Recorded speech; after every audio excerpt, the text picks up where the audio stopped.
This is the Talkin Bout the Hoosiers podcast, presented by HoosierIllustrated.com. Hello, ladies and gentlemen, and welcome to episode 2 of the Talkin Bout the Hoosiers podcast, presented by HoosierIllustrated.com. I'm joined by my two co-hosts, Alec and Kyler Staley, and I'm Drew Rosenberg. And guys, it's great to be here. We're back. Week 1. How are you guys feeling after Week 1, Ohio State? At least on my end, I think, when you look at everything that went on, it was kind of all things considered pretty good. I think expectations were raised a little bit. Obviously, they weren't super high to begin with, so I think that's the good thing with it. But obviously, everyone's going to be and has been talking about the offense, the poor offensive performance. Obviously, the play calling that was obviously been heavily scrutinized over the past couple of days here.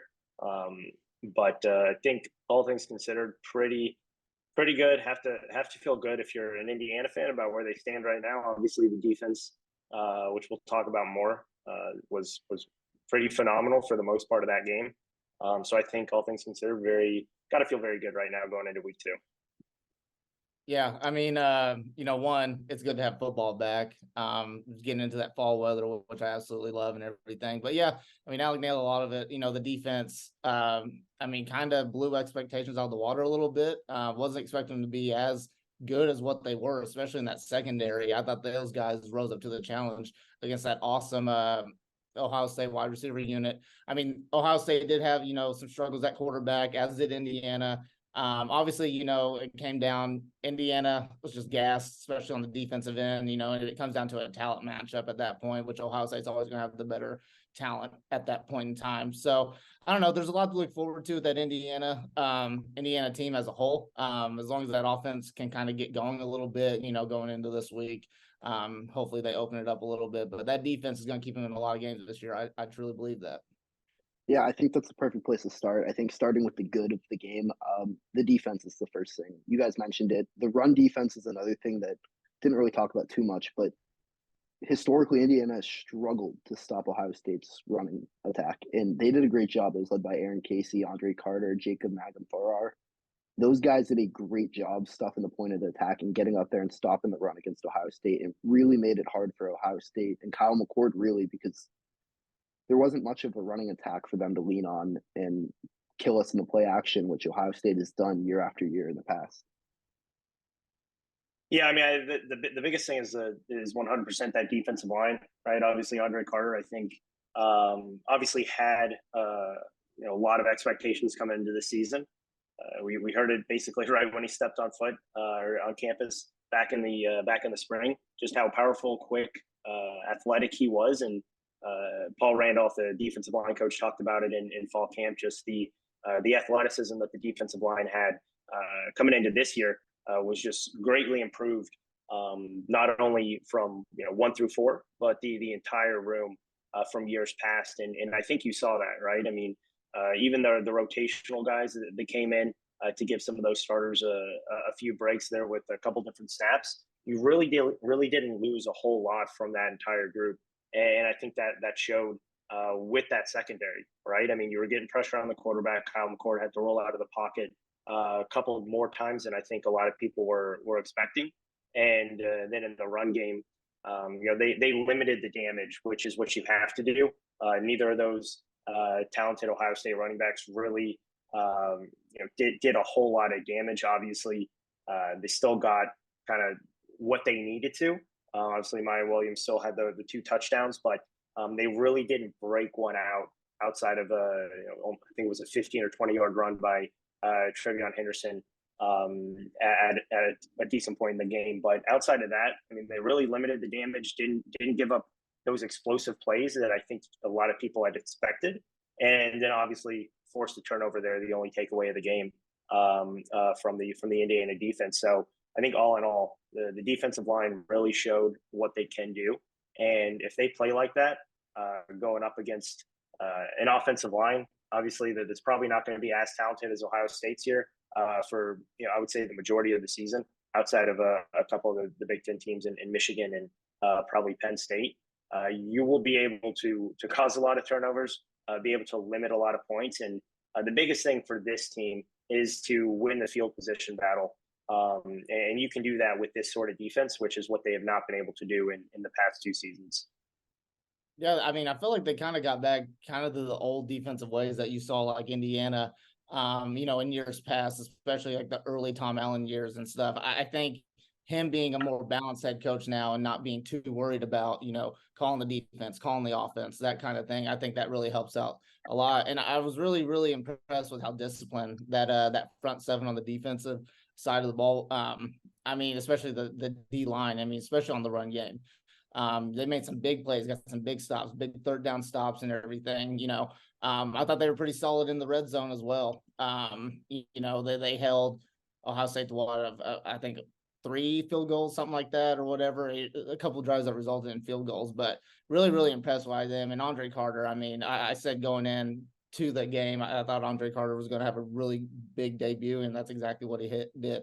So, and then you throw in Aaron Casey, who's arguably the best defender, on the field on Saturday. I mean, that's a really good unit. And like I said previously, they're going to keep Indiana a lot of games this year.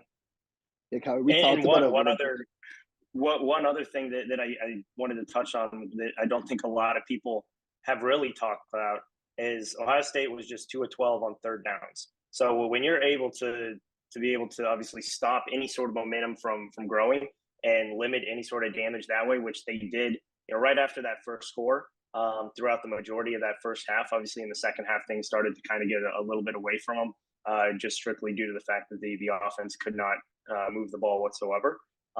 But 2 of 12 against a very talented team is going to keep you in games for the majority of the afternoon, and that's exactly what that defense was able to do. Yeah, I wanted to make a quick point, Kyle. We talked about it a little bit when we saw him. Andre Carter is so much bigger in person than he looks from up in the press box.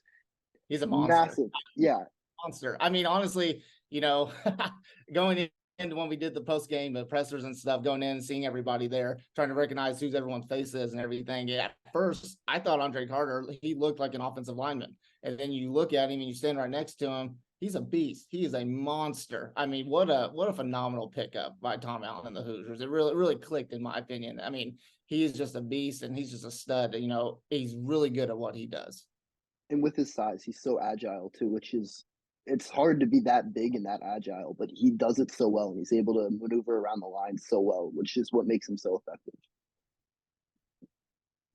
I also think another guy we got to talk about, I said his name earlier, but Aaron Casey. He was everywhere in that game, had some big hits. There was one play, I think it was Travion Henderson. It was a 3rd and 2. Met him in the middle, and just Henderson pretty much ran into a wall. Aaron Casey, if this defense is going to continue this, Aaron Casey is going to be a big reason why.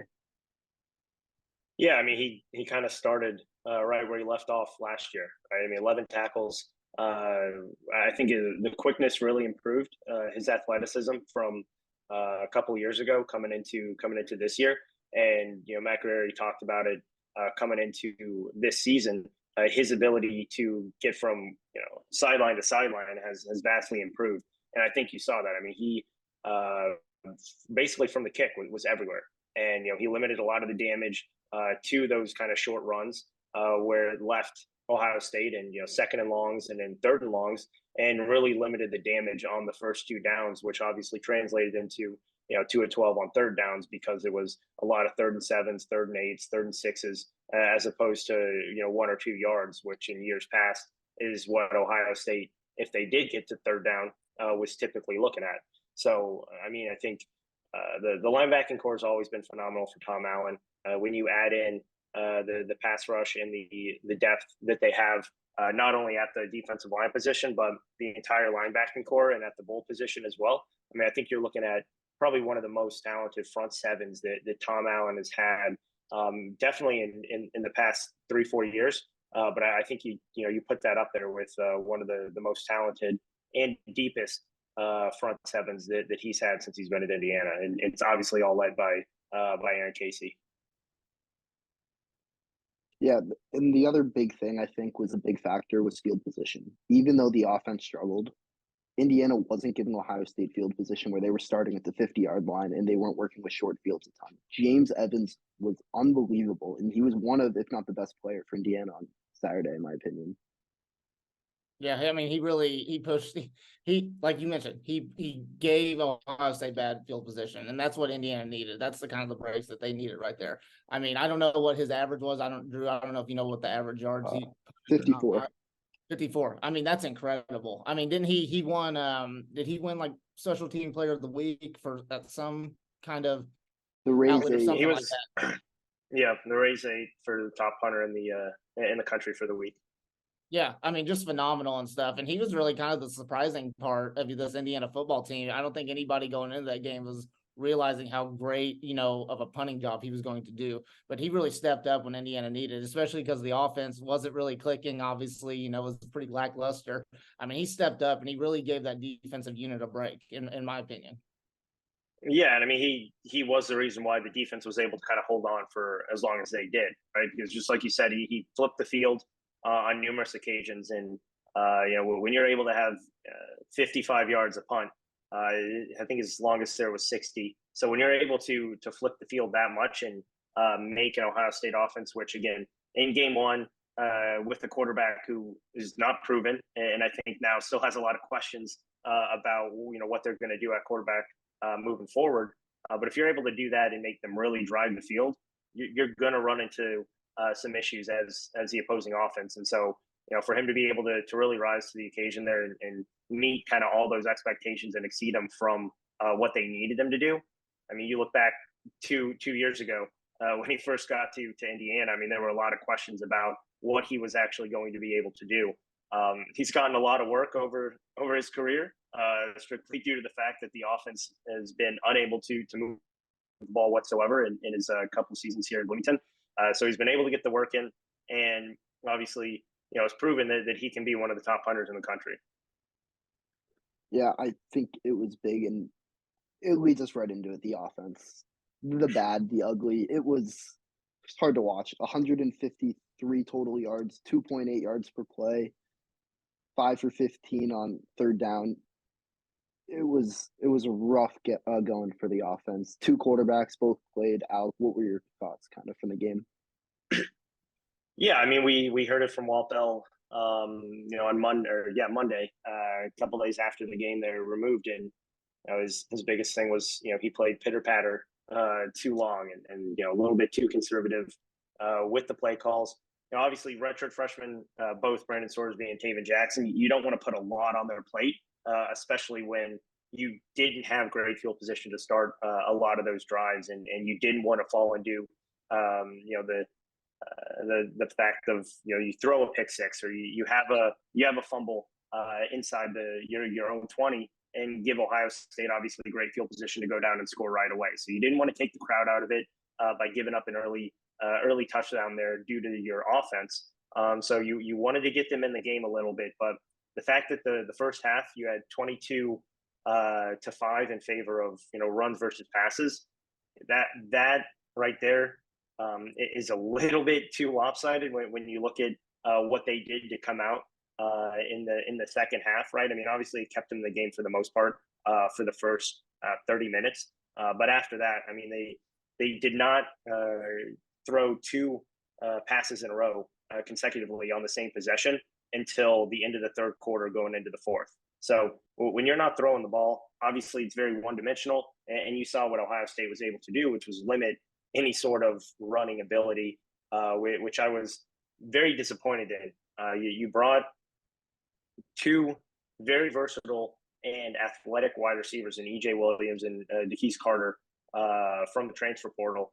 You have a lot of guys back. Obviously, Cam Camper looked like his old self there in game one, which I think was a very good sign.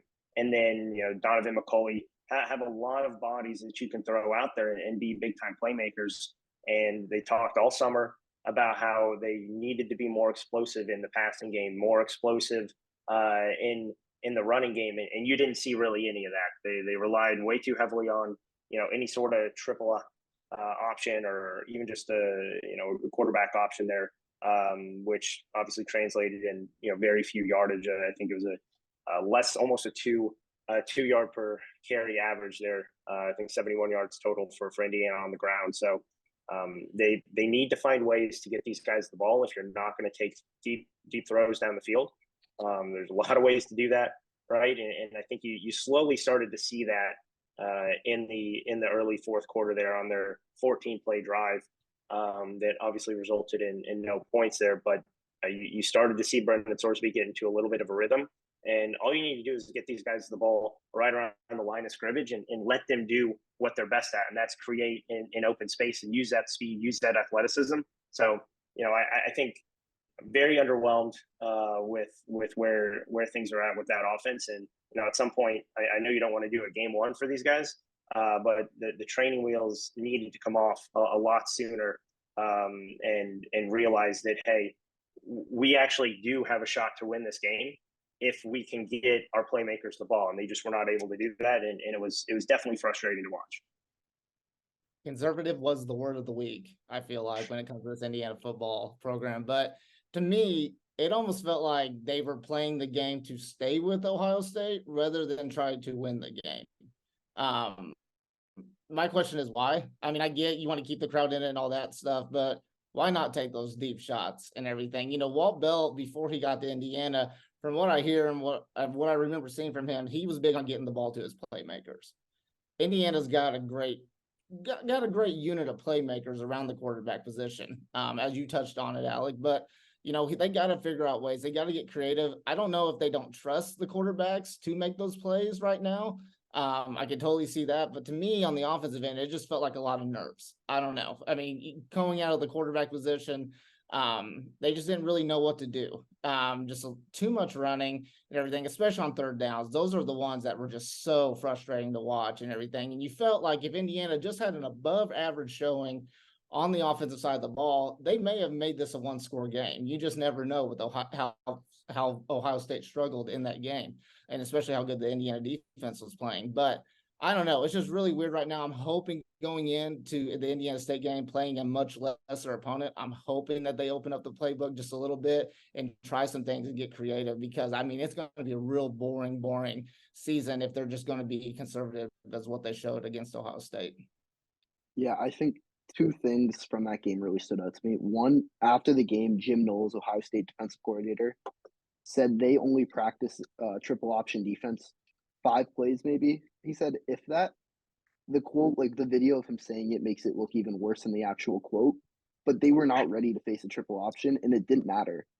I'm not sure if the team is not prepared to face a triple option and they still shut it down like that. What does that say about Walt Bell and what kind of offense he has created? Because clearly it's not working, and it did not work at all. And Ohio State was caught off guard, but it didn't matter. They still shut it down with ease. And then the offensive line. It's been a big talk about Coach Bostad and his impact. Well, Taven Jackson and Sorsby, I think they had 1 sack total and really weren't hit much, but they also weren't dropping back and throwing the ball. It was get the ball out of their hands quickly and run the ball a ton. And that O-line was not getting that much push. So I really can't tell if Bostad's impact was really made week 1. Yes, there weren't too many sacks or QB hits, but again, the running the ball, something Indiana has said they need to be able to do, they weren't able to do it. And it's a big part of how the offense struggled. When you have a redshirt freshman at quarterback, you need to be able to run the ball. You need to take the pressure off them. And if you can't run the ball, you're just throwing them to the wolves. I think that's a little twofold, because you also need to be able to pass the ball to open up the run as well. So where you can't rely solely just on the run game, because if you do that, right, if you're going to run the ball again 22 times to 5 passes in the first half, you can bring those extra linebackers. You can come on a corner blitz. You can literally do anything you want, because you know that the opponent's not going to throw the ball. And that's when it comes to not only realizing that you need to be able to have more of a balanced attack, but you need to be able to get the ball to your playmakers in open space. And a lot of times they did try to run to the short side of the field. A lot of times they did give Jalen Lucas, right, a 5'7" speedster who's not meant to run between the tackles, a run up the middle, and that's not going to get you anywhere. I was really surprised Josh Henderson only got three carries in the entire game there. Obviously, Christian Turner did a pretty good job, obviously opening up a little bit of that running attack. I think he led him with 29 rushing yards. But you need to be able to pass the ball if you're going to utilize these really dynamic runners, or else you're just going to get back into the same boat where the defense is going to bring 6 guys at a minimum every single drop back, and you're not going to be able to move the ball effectively, and you're going to be stuck in a lot of those 3rd and 9s, 3rd and 10s. Because you're running it on 1st and 2nd down, and we know Walt Bell loves to run the ball on 1st and 2nd down. So if you're not getting any more effective and efficient opening up that running game, that offensive line is not going to be able to hold up every single play. I didn't think they were as bad as I think some people may have thought, for the sure fact and reason that Ohio State was bringing everyone almost every play there to protect the run. I will say Walt Bell and Tom Allen both talked a lot about getting guys in space, getting their playmakers in positions to make plays. You mentioned Jalen Lucas. Him, 5'7", small guy, him running up the gut is not putting him in a position to make a play where he's at his best. He is so good in space, and it was just a lot of him trying to go north-south when he is so good going east-west. And you don't typically want that from your running back, but a guy like Jalen Lucas isn't like a normal running back. He isn't a guy who's going to run over you, break a lot of tackles up the middle. He's going to break tackles in space and make guys miss, and that's where there wasn't really too much of that early in the game, getting him out in space. Yeah, I mean, go ahead. Just real quickly, why, like, if you're going to try to use Jalen Lucas, running him up the middle, I mean, that's pretty boring, right? I mean, that's not going to work out. Why not utilize and do a wildcat option or something? Do something that's going to throw Ohio State just a little off guard. I don't know, fake him out, let him drop back, and then do a QB draw with Jalen Lucas. Do something like that. If you're going to utilize him, that's another thing. Like Jalen Lucas, they've got a golden treasure in Jalen Lucas. He's a very talented player. I mean, them just not utilizing him the way that he needs to be used, I mean, that's a little worrisome, in my opinion. Yeah, I mean, they talked all offseason about utilizing him in the slot, and all the talk was, getting Jalen Lucas about 20 touches a game. Obviously, he had 11 carries, and when you include everything, I think he had 14 with punt and kick returns. But I don't believe he had a reception in that game. I think he was targeted once or twice. But again, if you're not going to utilize him in the slot, and you're not going to utilize him the way that everyone knows you should utilize him, even if guys know where the play is going, if you get him able to create some momentum and get some speed in the open field, we all know how versatile he is and how slippery he is evading and eluding defenders. So not utilizing him in the right way was obviously extremely frustrating to see. And then again, the no screens, no bubble screens, not even, I think there was one jet sweep, wide receiver reverse there with DeKeith Carter that went for maybe a couple yards. But, outside of that, just really the same thing over and over and over again. And it was just, frustrating after all offseason hearing we're going to do X, Y, and Z with all these playmakers. And we brought in more explosive playmakers on the outside, and they just didn't utilize any of that at any point in the game. Yeah, I mean, it was really frustrating. And hopefully with a lesser opponent, Indiana State, we see more of what we were hoping to see, more bubble screens, more getting Jalen Lucas, DeKeith Carter, EJ Williams, those guys in space to allow them to make plays. All right, with that, I think it's time to move to the news and notes. And what better place to start than Walt Bell in his press conference on Monday said, I'm going to read the quote. "It would not surprise me down the line if both quarterbacks, Taven Jackson and Brendan Sorsby, had a chance to play in the NFL someday." Alec, what are your thoughts? I mean, right, it's interesting because if you think that one of those two are potentially going to be in the NFL, yet you don't let them unleash their talent there in game one. There's a lot better players in the NFL that are on Ohio State. So it's obviously they're not there yet. It's great that they potentially see that that potential in them, but both have a long way to go if you can't name a starter going into the season, and you can't throw the ball more than 20, 21 times, and you only throw the ball for about 75 or 80 between the two quarterbacks. So I don't see it. I think that's one of those interesting comments that you look at and do with it what you want. But I think that was quite the interesting way to start the week off after a terrible offensive performance from Walt Bell. Right. It would be one thing if you would have said this like halfway point of the season, but like to say it after the first week where like they didn't prove anything, that nothing about their performances screamed NFL quarterback to me. I mean, I guess when I look at both of them, I look at maybe Taven Jackson just because he's an athletic quarterback and that's kind of how the NFL is now. But I don't know where that came from. I mean, I don't know what Walt Bell's thinking with that one, but I don't know why to say it after week one when you didn't really use them. I mean, they didn't really get to show any of their talent or whatever. So it's just a mind-boggling quote. Yeah, I get believing in your guys, but there's levels to this. I mean, what is there? 3 quarterbacks on every NFL team, if that's so, maybe 100 quarterbacks in the NFL total. And you're telling me Indiana currently has 2 that have a chance to play in the NFL someday out of what 65 Power 5 football schools that I hate to say it, they passed on these guys. I mean, Taven Jackson was not going to play at Tennessee, and that's why he left Tennessee to come to Indiana.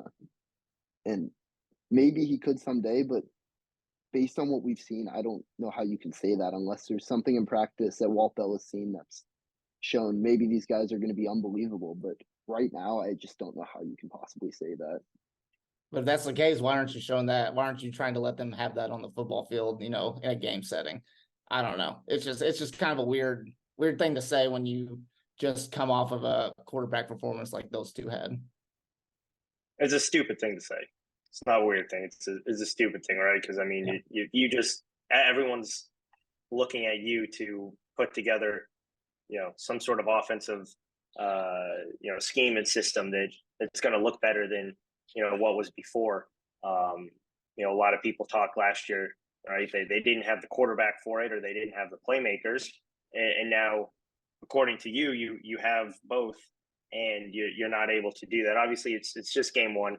A lot of overreactions from everyone after 1 week, right? So there's a lot of time to settle into that. But it's just you move on to you're not going to learn anything from game 2, quite honestly, in my opinion. So it's more so that Louisville game where if they are ready to step up either of those quarterbacks, they will, and hopefully Walt Bell's going to be ready too.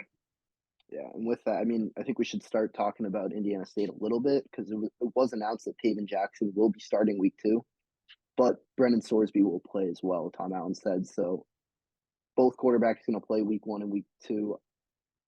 I guess you're trying to figure out who's going to be the starter, but like at what point do you just say like there isn't much of a difference between them?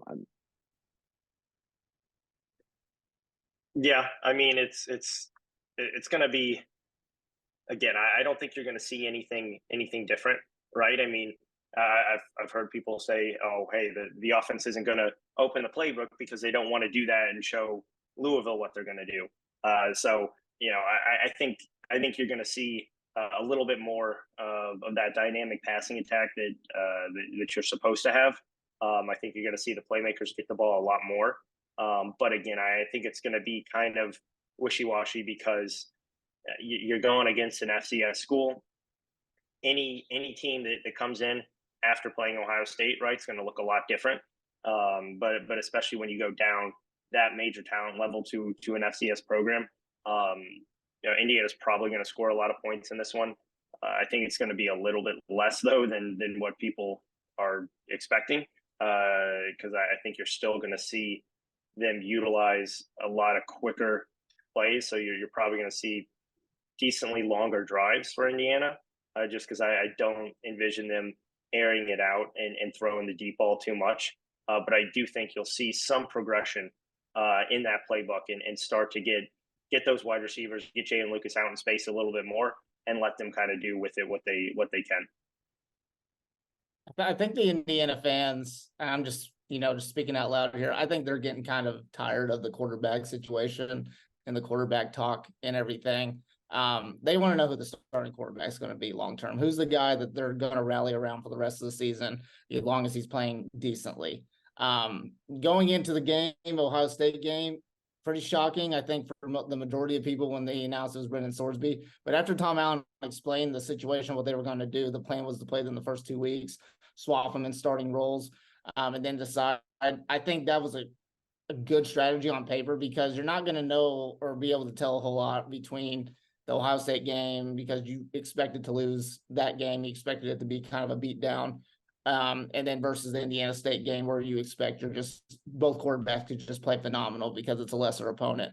But I think, after this week, after, you look at both quarterbacks, I feel like Tom Allen's got to make a decision, who they're going to roll with the rest of the season. And especially you got to think with the offensive unit, especially the offensive line, they got to know what quarterback they're going to be protecting, what type of quarterback they're going to be playing. Yes, Brendan Sorsby and Taven Jackson are similar in some ways, but they're also pretty different in a lot of ways as well. So they got to know what kind of quarterback they're dealing with, what kind of quarterback they're protecting. But, going into week 3, that is the quote unquote, official start of the Indiana football season, is what people would say. Got to know who the starting quarterback is going to be in the long term, at least for the, next half of the season. Yeah, Kyle, you brought up I still think you see both quarterbacks playing against Louisville. And I don't think you officially see a, quote unquote pseudo official starter until week 4.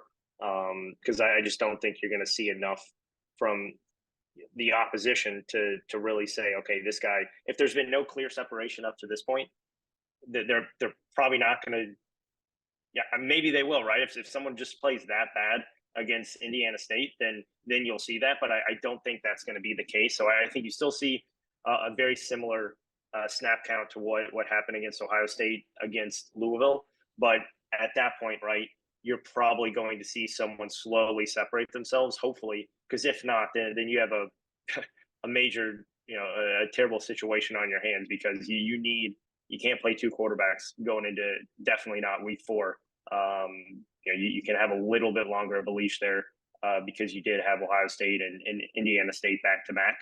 But going into week 4, I think you're going to see at least that starter officially named. Here's a question. Do you think it was a little weird how they did the rotation the first week? If they were going to play both quarterbacks and give them a chance, you would think, all right, maybe start, Brendan Sorsby the first half, start Taven Jackson the second half. I don't know. I thought it was a little lopsided a little. I think they eventually played pretty much the similar snaps, but I don't know about you guys, but I just thought the rotation was just a little weird. I would have gone, if you were going to run the ball, if you were going to run the ball 22 times and only pass it 5, I would have started Taven Jackson, because Brendan Sorsby got most of the action when you look kind of midway through the third quarter and on. But there were, 2 or 3 straight series there that he did not get on the field after his first series. So, it was interesting in that way. I think they both wanted him in a decent amount while the game was still, quote unquote, within reach.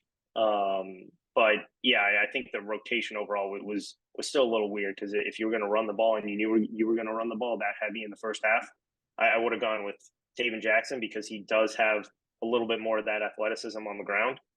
Maybe you open things up a little bit more, but at the end of the day, I don't think either way probably would have necessarily changed the score and the outcome dramatically. Because the way it looked like, Sorsby had the few snaps or whatever, the few drives or whatever, and then he was instantly pulled. So, just looking at it, looking at the game, it looks like, oh, Sorsby's not doing what he needs to do. So they just brought in Taven Jackson. And it wasn't until after Tom Allen explained the situation, how they were going to do that, where it made a little bit of sense. But at first it looks like, oh, Sorsby's not playing well or whatever. We got to pull him and we got to put Taven Jackson. I don't know. To me, it was just a little bit funky. Yeah, I think it was definitely weird how it went down, especially in a game like that. But I also think Ohio State, it's really, Alec, you kind of talked about, it's going to be tough to really see. Same with Indiana State. But at the same time, I think after the Indiana State game, Tom Allen has to make a decision about a starter. It's a John Madden quote. You've probably heard it before. If you got 2 quarterbacks, you have none. You can't build chemistry right now. You're trying to build timing. Taven Jackson's new to the program. Sorsby has not really started and ran with these first-team reps since this is his first year really getting first-team reps and trying to build that chemistry and timing. It clearly wasn't there on Saturday. And how are you going to build that timing, chemistry with the offensive line, with the receivers, with the running backs, the tight ends, if you have a different quarterback every single series? Yeah, I agree with that. I just don't think you're going to be able to. I still think you need one more game of higher level competition to do that. And like I said, hopefully at that point, and midway through that Louisville game, one of those two guys will start to create that separation that you need, and then they'll roll with that one throughout the game, and that'll kind of you'll know the decision at that point. Assuming that game's close, right? Whoever finishes out that game is probably going to be starting moving forward. So I think the second half, and definitely assuming that game is relatively close, whoever's playing in the fourth quarter is going to be your starter. I just don't think going into that Louisville game you necessarily need to have that. You'll kind of see that play out in itself throughout that afternoon. Yeah, some more news and notes. It's kind of revealed Indiana defense has a new takeaway belt that was gifted from the McMahon family, who you guys might know from WWE. Declan McMahon, I believe is the grandson of Vince McMahon, is a redshirt freshman running back. I believe he was a walk-on, and his family donated the belt to the Indiana football team. It's like their defensive takeaway, kind of. We've seen the turnover chain. We've seen stuff like that. It's cool to see Indiana have something like that. Yeah, I mean, me personally, that's the coolest thing out of this Indiana football program in the last 2 years. I love it. I think it's awesome. And, very few people know this about me, but I am the biggest wrestling fan you will ever meet. So I love the fact that there's a McMahon on the Indiana football team, the team that I get to cover. And then you've got them kind of, getting that little WWE type feel to the defensive end. Vince McMahon, one of the richest people in the world, one of the smartest businessmen, ever, walk this earth. I think it's pretty cool with that. It brings a little swagger to the defensive end and everything. You've seen, the takeaway chain and all that stuff. I think it's cool. I think it's a cool little thing that they've added to this Indiana football team. It makes them a little bit cooler, just on the defensive end and everything. And it makes them want to compete a little bit, just a little extra harder, I think, because they want to have that pride of holding up that belt. So I think it's a cool little new thing that they're doing. Yeah, I think it does make it cooler. It makes it more exciting, right? And you can get a good swing of momentum off of that, right? Which I think you saw. You obviously saw it in game one, where the 3 points that Indiana had came right after that turnover. So obviously created some buzz on the sidelines. At the end of the day, they need to keep that momentum up, and the defense needs to continue to create more turnovers, more takeaways. It goes right in line with what McElroy came in and talked about, which was getting back to kind of the basics and the DNA of the defense. When Indiana was good, was those takeaways, right? I mean, they had 17 interceptions in 2020, obviously a shortened season due to COVID, and you go back the last 2 years, and they've only had 12 total combined. So massive difference in what they've been able to do, and obviously it shows in the overall statistics of the defense and the scoring defense and their efficiency. So in order to get back to what they need to do, they need to create takeaways, and especially if you're going to have these first couple games potentially, obviously going into Louisville, and then you look probably past Akron, but within that Akron and Maryland game as well, you're going to need to be able to create easier opportunities for that offense. And if you can flip the field without getting a 3-and-out, and you can flip the field with your defense and be able to create those takeaways and get some momentum for that offense, that's going to be great. The swag is going to come with that, but hopefully they'll be able to keep that swag even if they don't create those turnovers, because there will be games where they probably will not be able to do that, and they still need to be able to maximize on what they have there. So can't talk too much about the wrestling side, because unlike Kyler, not a wrestling fan whatsoever. So do not have anything to talk on and touch on when it comes to that. But yeah, I mean the energy and the buzz, 100%. And to get back to the quote unquote the DNA of the defense, goes hand in hand with that. Got to get Vince McMahon to an IU football game. Got to happen. It's got to be a bucket list thing for this program. Alec, you talked about swag a little bit. I think with that 2020 defense, especially that COVID year, like when I think about that team, I think about the swagger. Micah McFadden, Cam Jones, Tywone Mullen.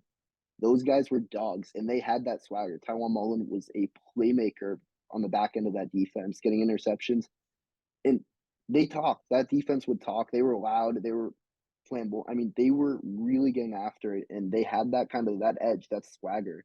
And maybe that's takeaway belt can bring that back a little bit, get them back to what they were doing, like you said, because that defense created a lot of turnovers and put that offense in great field position pretty often, and it's why that team was so successful. Yeah, and Mac already talked about it on Monday too. You can have, especially for the defensive backs specifically, right? The group that he focuses on outside of managing that defense is, you can have all the skill and talent, athleticism that you want, but the one thing that he always looks for out of a defensive back is mentality and that swagger that they bring of basically wanting to win on every single play, and that translated obviously with Philip Dunham, but that entire secondary played with that for the majority of that game. Obviously, what they were able to do, shutting down that entire passing attack of Ohio State. Kobe Minor, Philip Dunham, obviously that we just touched on, and Nick Toomer, Lewis Moore as well. A lot of guys that really stepped up that I think a lot of people were still questioning with that secondary. But yeah, if you play with that mentality, you will probably have the takeaway belt more oftentimes than not throughout the game, and you will make Kyler a very, very happy man. Yes, sir. Well, I think it's time we get into Indiana State. We're 2 days away. I think place got to start is head coach Kurt Mallory, son of legendary IU coach Bill Mallory, coming back, returning to Memorial Stadium. Really cool to see. Absolutely. I think that's obviously the storyline when it comes to this game and stuff. You pretty much know what the outcome's going to be. At least you hope it's going to be Indiana just, taking care of business. But I think that's a really, really cool thing. This past year, Indiana State football program went through a lot of stuff, lost 3 players, due to a tragic car accident and stuff. It was rough. And then just a few years ago, they didn't even have a football season. So I think overall, this is the really cool part about it. You see this a lot of time. You see Mike Woodson, on the basketball side, bringing in, teams that have some IU ties or some ties from his past and stuff. I think this is really, really cool on Indiana State football's end and Tom Allen's end to bring in a Mallory, to bring in Kurt Mallory, who's the son of the best IU football coach that they've ever seen. So I think it's a really cool thing. And he talked about how that handshake is going to be a little bit different. It's going to mean a little bit more going into the season. As an Indiana State alum, I think it's the coolest thing ever to see Indiana State playing at IU. I hope they can make this kind of a traditional thing. Yeah, obviously, the storyline inside the game is, tends to always be the better of the two. No better way to kind of get this game going than with that connection. Everyone knows about Bill Mallory and what he was able to do for Indiana football, even after he left. But the fact that you were able to bring in now Kurt Mallory, have that moment, even though neither of them want to be playing on a Friday. I think the fact that he's the guy doing it is going to be a good fun moment. Obviously, an emotional moment. I think for everyone who's followed Indiana so closely and love the Mallory family. Obviously, Tom Allen loves them as well. So going to be great to see it. Going to be an emotional time before kick, but once they get on the field, those emotions will quickly subside and they'll get down to football. Yeah, and I think we should, with that, just jump right in. Indiana should be heavy favorites. There is not a line yet, and I think it's a little bit because of what happened at Indiana State's first in their home opener. They came into that game, I believe, 12.5-point favorites over Eastern Illinois, and they lost 27-0. So this should be a game Indiana should be able to handle pretty well. This is not a good football team. They've had a lot going on over the last year, 2 years, as you mentioned, Kyler. It should be a game Indiana is able to handle pretty easily. Yeah. I think Indiana's defense got a little bit of pressure on them. If Eastern Illinois is not going to allow Indiana State to score a single point, there's no reason why Indiana's defense, especially how well they played against Ohio State, should be able to do the same thing to Indiana State. Indiana State's a program that's kind of in, they don't really know what they are right now. They're in building blocks and everything. It's been like that for the past few years.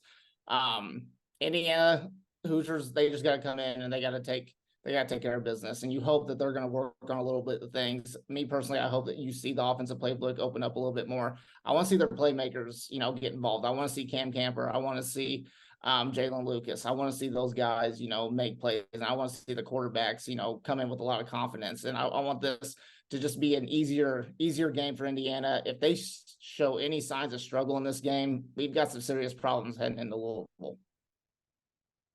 Yeah, like Kyler said, I think the expectation, right, is Indiana wins pretty easily in this one, as they should. Second game in a row that Indiana State's not going to have their starting quarterback going into the season, so you're going to see probably a heavy dose of a 2-quarterback system, which is what they ran in that opener. Both quarterbacks really struggled to throw the ball. They threw 4 interceptions in that one, so we'll see if that passing attack of Indiana State can really hold up against what now looks like a pretty good secondary for Indiana. Obviously, I think you expect the pass rush to do more of the same.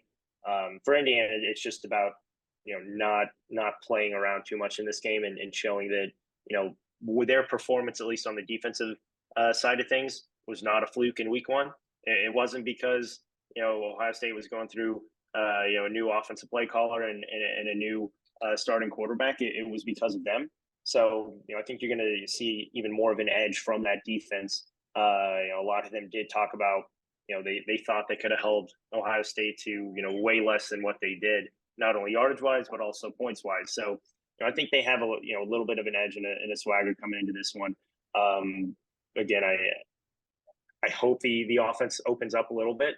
I think you'll see, some additional movement with some of those guys. See some guys more in motion, CJ and Lucas more out on the perimeter, DeKeys Carter, EJ Williams more involved.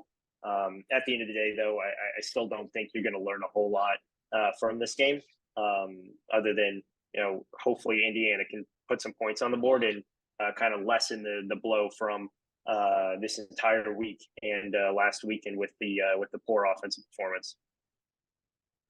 Yeah, I think you talked about the 2 quarterbacks a little bit. Evan Olace, Gavin Screws. Screws more of the pocket passer. Olace more of the runner, had 59 rushing yards in that week 1 game. Dakota Catone, number 1 receiver for Indiana State, 6 for 70. Just a guy Indiana's got to shut down. I mean, it shouldn't be an issue. This should not be a game that Indiana has any trouble with. And if they do, you mentioned Kyler, red alert, there's going to be a lot of issues if there's any struggle in this game. Absolutely. So there's no lines out for the game yet. So I kind of had some mock lines. Just because why not at this point? It's a little weird. There's no betting spread with it being 2 days out. So I'm going to guess Vegas, DraftKings, FanDuel might not just allow betting on this game because they have no idea what's going to happen. But why not we pretend to be the odds makers and see what happens? So I set an over-under in this game of 45. Car, what do you think? Oh, they smashed that. I mean, I think Indiana. Well, I don't know, actually. Now I'm having second thoughts. I think I'm going to go under. It's going to be under. I don't know about the Indiana offense. I really don't. I expect them to win by, I would say, 27 plus. I mean, I don't think they're going to allow Indiana State to score. They shouldn't. The defense should be rock solid as they were the first week. But I think gut feeling, I'm gonna go under.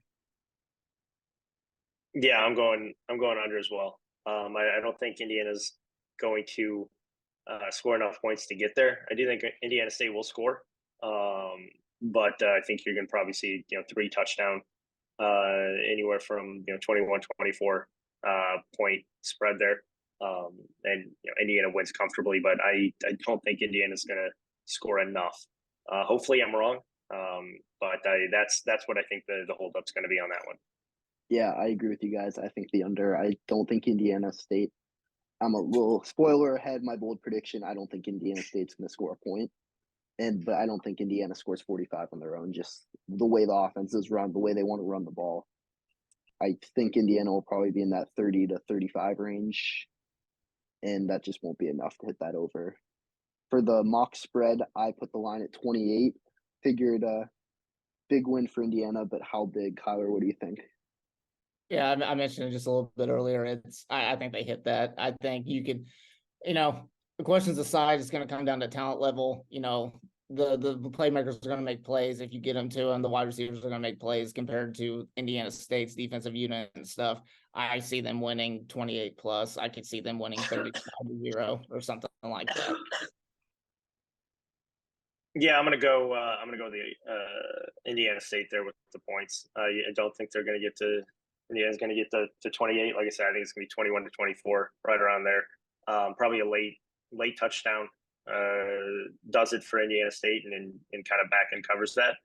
So I'm going the Indiana State with the points. Yeah, I'm gonna flip it around here. I'm going to IU. I think they can score 28 points, and I said I don't think Indiana State scores a point. I think 4 touchdowns. They didn't score a single one. I think Tom Allen, Walt Bell, they're going to want to put their foot on the gas, get some confidence in this offense in a tune-up game, and try to build some confidence, something that they can build on going into Louisville, even though it's a much lesser opponent. Just something, see the ball get in the end zone, do something for that confidence on that offense. And then some bold predictions for this game. Kyle, you got one?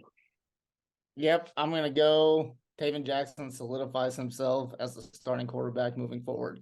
Alec, you made a good point, how you think Louisville game, you'll see both quarterbacks play and everything. I think there comes a point where you just got to lay your foot down. You got to be like, this is the quarterback we're going with. We got to move forward here. We got to try to win some games here, and we got to try to make a bold push. I think Taven Jackson's going to have a really good game. I think he's going to bounce back. We're going into this game. Sorsby probably has a slight lead just from a statistical standpoint and everything, but I'm not sold on Sorsby, I don't think. Not entirely sold on Taven Jackson either, but I think Taven Jackson, I've said it before, has the more upside and everything, and there's a reason why you got him. You went out and got him because he has a lot of talent and stuff, and I think he's going to have a really good game, kind of a breakout game here. So that's my bold prediction. Yeah, I don't know who it's going to be, but I think you go with it's not even that bold when you look at the whole grand scheme of things in football nowadays. But I think you see one of the two quarterbacks throw for over 200 yards, and I think that slowly kind of pushes potentially that one the conversation, and kind of increases the likelihood of that quarterback potentially getting that start then against Louisville. Yeah, I still think you're going to see both quarterbacks against Louisville, and that will be the deciding factor. But I think you will see the playbook open up more. It should. If it doesn't, then that we got bigger questions and bigger worries around Indiana football. But I think one of the two quarterbacks will get a little rhythm and throw for over 200 yards. Yeah, I mentioned mine earlier. I said the Indiana defense isn't going to allow a point. Indiana State couldn't score against a bad team, and Indiana is better. They had a good performance on defense against Ohio State, and there isn't a reason that they can't build on that and shut out an Indiana State offense that has shown nothing in that first game against another FCS opponent. So, Alec, I got to ask you. So, with on HoosierIllustrated.com, what can the people expect this upcoming weekend into the weekend? Yeah, so we have a couple things, obviously previewing the Indiana State game. We have a piece coming up about the relationship with the Mallory family and Tom Allen, and obviously looking into that into this mashup, and then more on the basketball side of things, which we'll probably have some stuff coming out of the weekend into next week that we'll touch on. But obviously, huge recruiting visit going on with multiple 5-stars and 4-star as well that will be on campus. So very busy weekend for Indiana, starting off on Friday, and we'll be able to obviously cover all of that. Yeah. Anything else you guys got before we wrap this one up? No, I mean, great second episode. We're building this thing, right? So a lot of good stuff at HoosierIllustrated.com, guys. So if you're listening, go check out all of our stuff. We've got great pieces on there, great previews, a lot of good recruiting stuff and everything. So go check us out on there. Yeah. Yep. For all just keep following through with us every week, and we will obviously be back next week. Yeah, for all things Indiana, follow Indiana_FRN on Twitter and Facebook and the HoosierIllustrated.com website. And make sure to hit the subscribe button on YouTube and Spotify. Thank you for listening to the Talk About the Hoosiers podcast presented by HoosierIllustrated.com. We'll be back next week with a recap of this weekend and a preview of Indiana's matchup with Louisville and Indianapolis.